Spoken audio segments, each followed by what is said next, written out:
Baseball podcast. I'm Colby Conway at Colby R. Conway. And Matt, there is a ton of stuff to get through this week, but it would not be very play of me to not ask, how is everything going for you?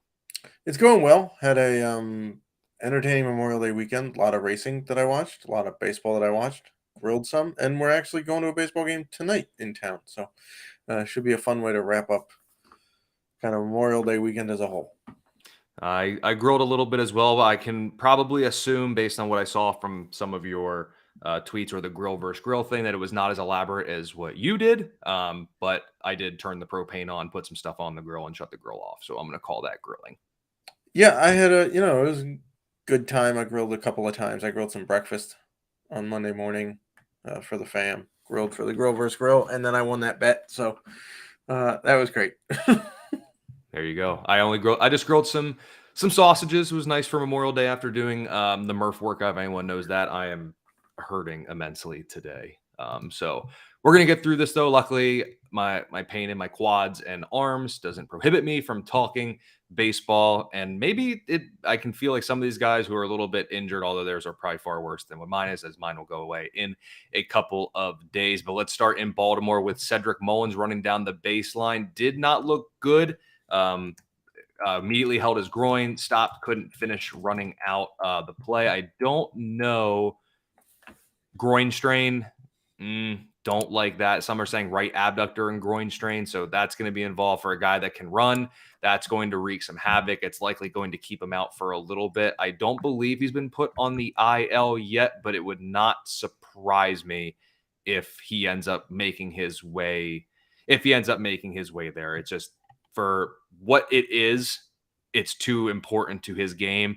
I would imagine they play it safe and put him on the IL, and maybe, it'll probably come in the next couple of days. Are you kind of thinking the same type thing with Mullins? Yeah, I don't think you can avoid the IL with a groin strain. Even if you're not going to play the guy, which you're not going to, you're in the heat of a very tight AL East. You can't afford to go with an empty, spot on your bench for a few days. So I would imagine that. I wonder if they're going to do this. I wonder if they're waiting for Grayrod to make a start down in the minors and then put Mullins on the IL and call Grayrod back up, because that would be a way around his minimum 15-day stay in the minors, because injuries get around that. That's a possibility. They could call up. There's a couple of bats that they could go with too. There's some guys who are smoking the baseball down at AAA that I wouldn't be shocked if they get a shot to come up. But yeah, it might be a day or two before they put him on there. Yeah, it seems like he is heading there. So fantasy managers will have to look to replace Mullins' 8 homers and 13 stolen bases that he has through 53 games on the season. It's gonna be tough to overcome, just because his 263 average is even above average, so he's really doing multiple categories. So replacing him. Here's an idea for Baltimore. Since the Reds have nowhere to play Jonathan India, according to Ken Rosenthal, why don't the Orioles just trade for Jonathan India and thereby solve everybody's problem? The Orioles get another bat. The Reds don't have to worry about where to play their MVP caliber player when they call up another guy. And all is good. And then Ken Rosenthal looks like a genius for saying the Reds had no place to play him. Yep, I find it hard to believe let's just say India remains where his average where it is. I have a hard time believing you can't find some playing time for a guy who's currently pacing to hit 290 with 15 homers and 20 plus stolen bases on the year. I find that hard to believe personally, but he played a little bit of everywhere. Exactly. And what do I know? I'm just sitting here looking at stats and numbers. So what do I know? San Diego, down year so far this season. Juan Soto was scratched over the weekend with back tightness. Matt, this is one of those ones. It starts off as nothing. Everyone's very ho-hum about it. Next thing you know, they miss a game. They miss another game. They maybe pinch hit, maybe not. And then an IL stint comes later with like back soreness, or maybe they keep the tightness, but then you hear like back strain or something like that. So what do we make here of Juan Soto's back tightness? I don't know. I know that people want answers, right? But back tightness, it depends on the guy, really, to be honest. I mean, Soto, I feel like, is a guy who can kind of play through it based on the balance in his swing. He's not putting a whole lot of load on any one specific spot, unlike some other guys. Um, I know he just started to turn things around over the last month. He's been one of the best hitters in baseball. Absolutely nuked a ball at Yankee Stadium like that ball was crushed at Yankee Stadium. Um, so we'll see. I mean, worst case scenario is that he turns into like Victor Robles, who went on the IL with back spasms, and as of Monday night was still not imminently close to coming back. Um, Best case scenario, he misses maybe a series and then he's back in the lineup. So it kind of depends, but I have a little bit of faith in the Padres training staff to get through it. And he's expected to be in the lineup on as we're recording this on Tuesday. So tonight he's expected to be in the lineup, but keep an eye on it. Soto's young too. I do think that helps, especially in terms of this. So I wouldn't be too concerned about Soto compared to some of the other guys we're going to Yeah, talk I mean about. Machado had an issue last year, and he missed like 9 out of 11 days, but they kept him off the IL and kind of rested it or whatnot. We could see something like that where he plays a couple of days on and then he gets a day off and then whatnot. Could be something like that. The Giants had to go ahead and put Tyro Estrada on the 10-day injured list with a left wrist sprain hurting it in one of his final at bats. And this Estrada is a guy I have a lot of ownership of this season, hitting 301, 6 home runs, 13 stolen base, 30 runs scored. He's been really, really good and really building on to a really, really good last year in 2022 as well, when he hit 14 homers and stole 21 bags. So I don't like wrist issues. We talked about it a good bit with hitters. It may sap a little bit of his power coming back, but Estrada was a guy we probably weren't banking for much more than last year's 14 homers anyway. So it's I don't think it'll be as detrimental to him, but maybe when he comes back, there's going to be a little bit of rust, knock a few points off the old batting average that he's got there. But what are you thinking here with Estrada? We're not dropping him. It shouldn't be too terribly long of a stint on the IL, it seems. It more so seems upon his return, we're going to have to temper expectations a little bit, at least in the first couple, maybe days, maybe even weeks. Yeah, I would say so. Look, the Giants are going to mix and match. They're pretty good with analytics. We've seen that over the last few years with Gabe Kapler, manager in their front office that came straight from the Dodgers and and the Rays. So they're going to mix and match. We'll see. Maybe some Blake Sable in the outfield a little bit more. Mitch Haniger, Conforto can fill in. They got Patrick Bailey up right now who can play catcher, so you don't necessarily need Sable back there. He could DH as well. So there's a few different ways they can go. They could also just come up and, call up some 26-year-old nobody's ever heard of who's just a solid baseball player and comes up and hits like he was meant for it. So I'm not that concerned. We're not dropping Estrada. I think at this point, outfield is fairly easy to find guys on the waiver wire to float you by for a week or so. But I think he'll be all right. Might be a slow couple weeks when he gets back, and then he should be good. Yep, and I think that's the case. And if you want to look at it this way too, if he does get on base, wrist shouldn't affect his running while he's taking care of that wrist. He can keep his lower half in action. Everything will be fine there. So when he comes back, I think the running will be fine. Be good. Yep, I think he'll be good there. In Milwaukee, Willy Adames went to the injured list with a concussion on a freak incident. It's a concussion. It's going to have to run its course. Hopefully he doesn't miss too much time past his minimum stay on the injured list. But when you look at this Milwaukee lineup, I know Owen Miller got banged up, so his kind of status is in flux as we're waiting for lineups here to begin the week. But what else can Milwaukee do here? I mean, Bryce Terang probably slides over to shortstop from second base, becomes a pretty regular player here while Adames is out. It almost seems like a lineup with already a bunch of strikeout issues. I mean, Adames was kind of a relatively sizable part of that too, but it seems like this might be a team to pick against here. I mean, they're bad against lefties. We know that. You attack Milwaukee with lefties, but with no Adames, this lineup does lose a little bit of pop. It does. It does for sure. So yeah, I would expect Terang to slide over, play shortstop. I think he kind of split time there in the minors, although second base was his main spot in the minors. Um, so yeah, I think that's what they do for the time being. Concussion ILs, by the way, I believe are 7-day instead of the 10-day. So it is what it is. There's no guarantee it only takes a week, right? We've seen, across all sports, we've seen guys suffer concussions and be out for months. We've seen guys suffer concussions and come back and be ready to go 3 days before their minimum stay is up, right? Everybody's different. It is a brain injury.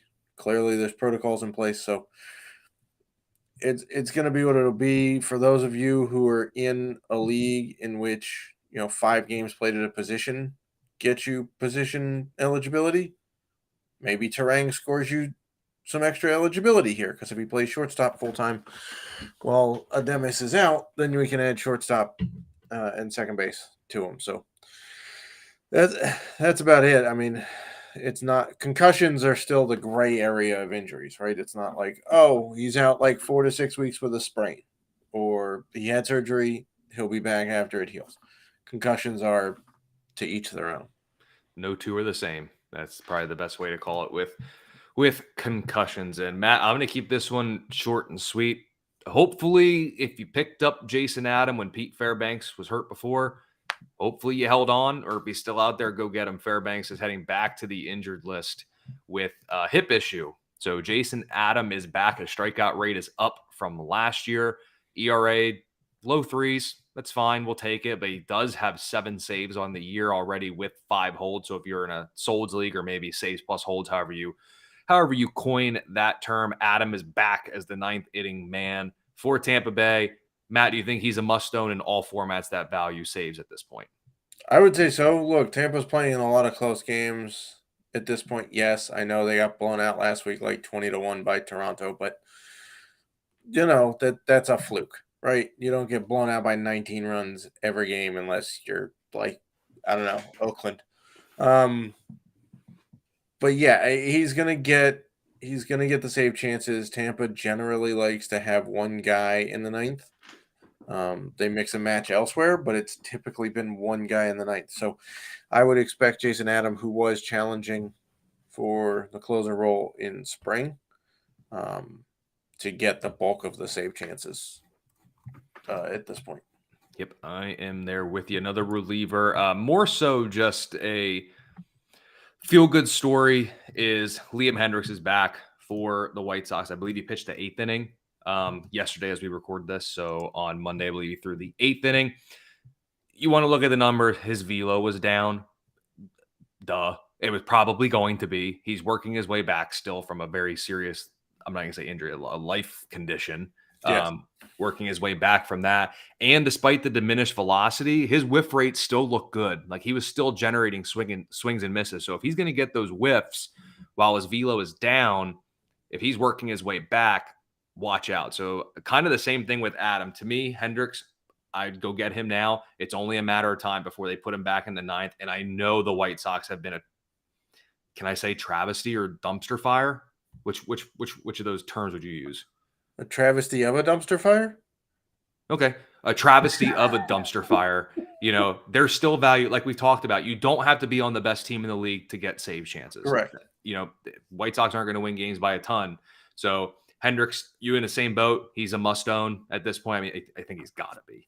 Yeah. I mean, for those of you who drafted him, hoping that he would come back at some point early in the season and work back, congrats. I've had a few people in my home leagues that did that. One of them now gets him for basically 3 years for cheap because he waited long enough to not pick him up.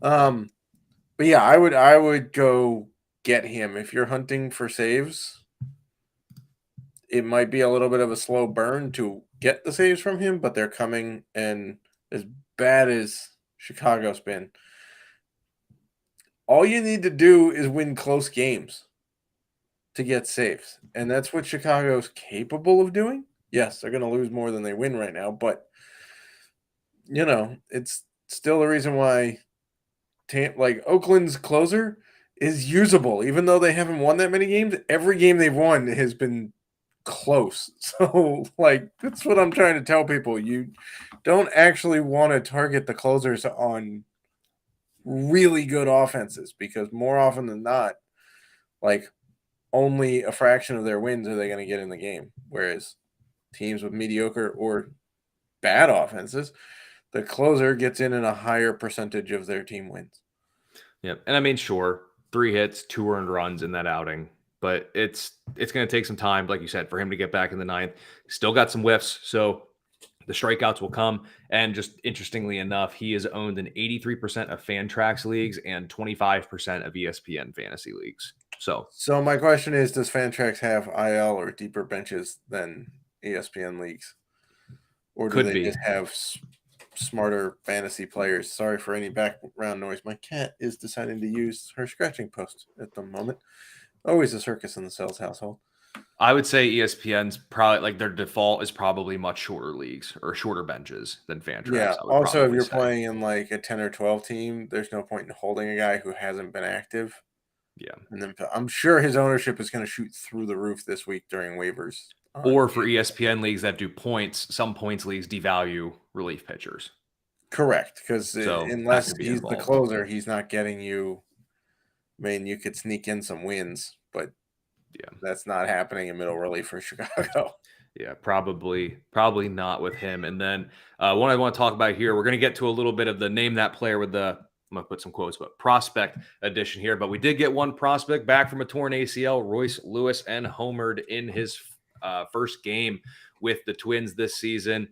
What do you think of Lewis kind of as a prospect overall and like long term, but mainly for those in redraft leagues for the 2023 season in particular? So I have loved him for a while. It was a question for me when they took him number 1 overall a few years ago, but he has rounded into what you would expect from a number 1 overall prospect. The guy's a 5-tool player. The only concern I have is exactly where he's going to play defensively, because he's mainly been a shortstop in the minors. That's where they drafted him. That's what he came up as. He did get a little bit of versatility tossed in there with some outfield work, some third base work. I think he played a tad bit of second base, but it's mainly been shortstop. Here's the problem. They signed Carlos Correa back in this offseason. And sure, could they move Correa to third base? Maybe. Correa was the guy with the foot issue, right? Yes, or leg, or what? The surgically repaired something or other. And now has a lower extremity issue. Yes. Okay. Carry on. Yeah. So perhaps they move him to third base, which is maybe a little easier on the body than shortstop is. Or maybe Royce Lewis becomes a super utility guy. Yet to be seen. He has enough speed to play some of the outfield, although I don't really think they need center field help with Michael A. Taylor and Byron Buxton capable of being back there. So we'll see. That's my only concern with Royce Lewis is defensively where he plays long term. Other than that, when he came up for a bit last year, he looked spectacular. In his, I think it was like 12-game stint, he hit, I think, 300 in that stint, if memory serves. So the bat and the homers and the speed aren't a concern. It's just where are you going to find a room for him on a daily basis. And then in the minors, we've seen his ability to kind of really harness the strikeouts. He'll post a moderate to decent walk rate. And then last year, 12 games, hit an even 300, 2 home runs, 5 RBIs, 5 stolen bases. Didn't run at all last year, but we've seen at different stops at the minors, and no, but he was AAA. coming back from, so like they just wanted him on the field. You don't want to take the risk of him coming back from an ACL by stealing, right? No added risk is a good one for a guy as highly touted as Royce Lewis has been since being drafted number 1 overall. And if he can be any sort of consistent presence on offense, I think the Minnesota lineup would definitely like that, as they are. Oh God, yeah, they need any help they can get. They're really fun to pick against for player props and stuff, just because they can go like ice cold would be a compliment. They can go like I forget that substance, but it's like in all the TV shows when it comes out in that giant cauldron and it's all smoking and you can't liquid nitrogen. that's it. Like they're like that when Yeah, they're it's cold. like negative 200 something degrees Fahrenheit. That checks out for that offense at times. I think that checks out. So we'll have to see, but Royce Lewis, definitely a guy you want to add. Real quick, I want to ask you about Garrett Cole's struggles of late. He seems to be being a victim of the long ball here. In 4 of his last 5 starts, he's given up 2 homers in each start. He's been tagged for 5 earned runs in 3 of his last 5 starts. In a couple of those, he actually was credited with giving up 6, but only 5 earned. So thanks to the, defense for saving him a run, I guess. Strikeouts are still there. The walks are a little bit of an issue. I mean, clearly we're not dropping Garrett Cole, but I'm just wondering, are we panicking a little bit that something has changed or just a rough stretch? Yeah, I'm more inclined to believe a rough stretch because when you look at his numbers, yes, over the last 5 starts, was that 2, 4, 8 home runs, but in the ones prior to that, there were no home runs at all. Now, then again, in his last couple of starts, Tampa Bay twice, Baltimore, San Diego. Not horrible offense, especially Tampa Bay, but those lineups can pack a little bit of a punch. So it's not like he didn't go out there and serve up, 3 home runs to Oakland and 2 to Minnesota on a cold, when they're the liquid nitrogen levels. I'm more inclined to believe it's just a bit of a rough patch. And then when you look to, I'm trying to get this, and of course now I'm not gonna get it correctly, but in his last 5 starts, when we're looking at it here, 24.2% home run to fly ball ratio. Fly ball rate is pretty similar to what it's been for the year overall. Ground balls are down in that stretch, but hard hit is up. So, fly balls and hard hits doesn't always exactly lead to success, but that 24.2% home run to fly ball ratio seems, it's an outlier. I'm more inclined to chalk this up to a rough stretch. That's just where I'm kind of at with it. Okay. I would watch it with warmer weather kicking in because my concern is that it happened once the calendar flipped basically to May. He did have one start on the 2nd of May where he looked pretty good against Cleveland, but Cleveland's offense is... Everybody's looked good against Cleveland. Yeah, exactly. So my only concern is, is it the warmer weather that might be leading to a little bit more home runs? But we'll see. He's still an SP1. I'm not, saying, oh, trade him because he's washed up. No, he'll be fine. But it is a little disconcerting to watch a spike happen to a guy like Garrett Cole. And maybe the other way to look at it is this just regression to the mean, because the past 3 years his homer per nine's been 1.7, 1.1, and 1.4. True. So maybe should his first handful of starts for the year be considered the outlier to one to one extreme, and this is just the outlier to the other extreme, and we're just going to eventually meet in the middle, and he's going to be a 1 to a 1.3 homer per 9 guy like he's been the past couple of seasons. Yeah, because he's right now at 0.98 home runs per 9. Yep. Which over the course of a full season would be his third lowest in his career. He put up a 0.48 in 208 innings with Pittsburgh, put up a 0.85 in 200 innings with Houston. I know he had a couple that were lower, but that's only 116 and 138 innings. So yeah, maybe he's just regressing to the mean all at one time. Yep. Yep. I think so there as well. But of course, Matt, we talked to Royce Lewis. Want to talk a little bit of prospects. We like the name that player game. I'm going to take it. First one's going to be pretty easy on you here. We only got a couple minutes left, but let's start with the first one. So this guy, I literally just made my Major League Baseball debut, and my ability to hit triple digits catches everyone's eye. I have 44 strikeouts across 28 and 2/3 innings in the minors, and I've never pitched in back-to-back days. I have a great sinking fastball, but significant question marks beyond that in my repertoire and a path to ninth inning work isn't exactly clear at this point. Who is this trending AL West relief pitcher? That would be Ben Joyce of the Angels. It sure would. With it's a Let me two-seamer. check my watch. Oh, did he have Yes, Tommy sir. John yet? It's coming, right? Like, if you watch clips of his delivery, it's pretty herky-jerky. It's pretty max effort to hit 102. And that sinker doesn't sink. So I don't know what he's doing, but he's figured out how to make a rising sinker. His stuff is gross, but if all you have is one pitch, that's not ideal. So I'm going to let somebody else pick him up right now and just deal with it, because I think he's going to get figured out or get injured, and I don't think he gets you saves because there's like 6 other dudes in front of him in the Angels bullpen for saves. And they're not going to throw him back-to-back days. No, he's never done it. And at max effort, I don't think he can.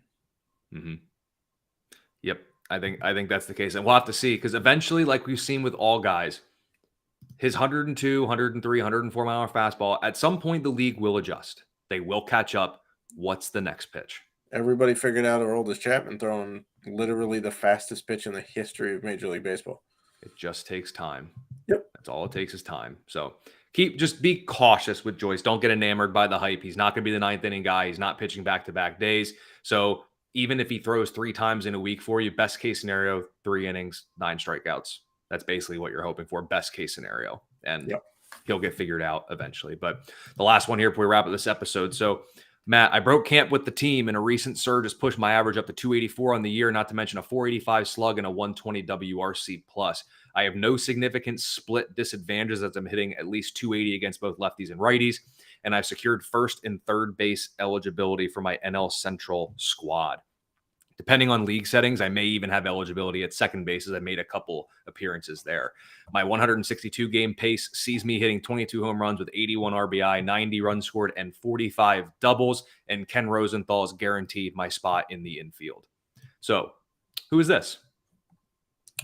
NL Central infielder Ken Rosenthal is basically said that his spot is safe in the team's infield. The initials are, it's an alliteration, I believe is the term. It's an alliteration. Much like Colby Conway. Nicely done. Broke camp with the team. I'm guessing that you're Spencer Steer.